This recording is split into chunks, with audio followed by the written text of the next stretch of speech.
আপনাদের কথা আমরা অনেক শুনছি, অনেক শুনছি আপনাদের, অনেক শুনছি। আমি বাটার জুতা প্রথম দিন কিনে পরের দিন ছিঁড়ে গেছে, বাটার ইস্যু এখানে আসছে কেন? এখানে আগে বলেন। তাহলে সেগুলো তো যাবেন না।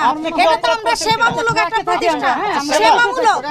আমাদের প্রতি মাসে 2 থেকে 3 লক্ষ টাকা লস হয়, তারপর আমরা সেবা, তাহলে এটা দিয়ে দিবেন। তারপর যদি আমরা বিক্রি করি আপনারা দিয়ে দিবেন, ঠিক আছে? না আমাদের দিয়ে দেন, এটা আমাদের দিবেন। দেওয়ার পর যদি আমরা বিক্রি করি ঠিক আছে, না এটা দিবেন আমাদের।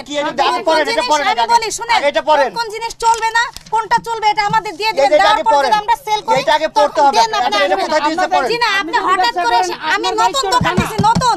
আপনি আইন না দোকান দিবেন কেন? আমি নতুন দোকান দিছি। আপনি আইন না জেনে রাস্তায় চললে আপনার মামলা হবে না? আইন জেনে দিছি আমি, যেটা লাগে সিটি কর্পোরেশন।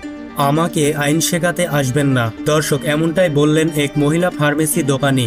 ভোক্তা অভিযানের সময় ম্যাজিস্ট্রেটের সঙ্গে বাকবিতণ্ডে জড়ালেন দোকান মালিক এবং শেষ পর্যন্ত যা ঘটল। আমার নাম হচ্ছে রিয়া।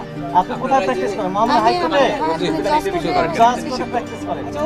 আচ্ছা, এটা আপনি বিক্রি করেন কোন আইন বলে? নিষিদ্ধ। এটা বিক্রি করতে পারেন? এটা মামলা ট্রেডার্সের না, আপনি নিষিদ্ধ পণ্য বিক্রি করতেছেন এটা কেন? লিখে দিবেন, সেটা আমরা রাখবো না। লিখিত আছে আমার কাছে। আমাদের আমি এটা যে লিখিত এই প্রোডাক্ট এর মধ্যে দেন না, আগে দেন না কেন? আগে আমি দিতে পারবো না। আপনি অ্যাডভোকেট পেপারে কেন দেন। দেন না? আমাদের বলবেন এই প্রোডাক্ট বিক্রি করতে পেপারে আমরা বিক্রি করব পেপারে দেওয়ার পরে আপনি আমি দিতে পারবো না। না, একটা বিষয় আছে আমি বলি। না, আমাদের পেশা আছে। আপনি জানেন না, আপনি একজন আমরা শুনেন, আমি বলি আপনারা সাইনবোর্ডে দিয়ে দিবেন, দাঁড়াও তুমি, সাইনবোর্ডে দিয়ে দিবেন যে এটা চলবে না, সেবামূলক করছেন না, সেবামূলক করছেন। শুনেন 12% যেখানে আমরা আপনি 8% না, আপনি 14% লস দিবেন। এটা আমাদের করা যাবে না, আমরা করব না, আমরা সেল বন্ধ করে দেব। আচ্ছা ম্যাডাম, আপনি একটু আমাকে এক মিনিট